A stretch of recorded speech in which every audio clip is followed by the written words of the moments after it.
எல்லாம் அழிய போகுது. என்னென்ன சொல்றீங்க? அதத்தான் பாட்டுல சொல்ல போறேன், கவனமா கேளு.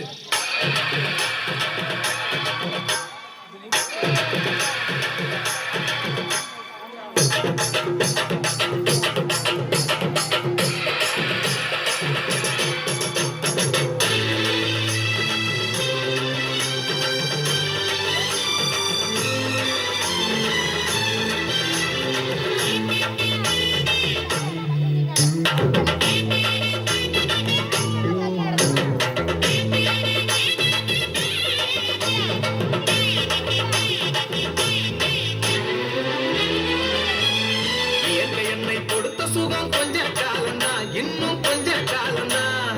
மரங்களிலே கிளை இருப்பதும் கொஞ்ச காலம்தான், இன்னும்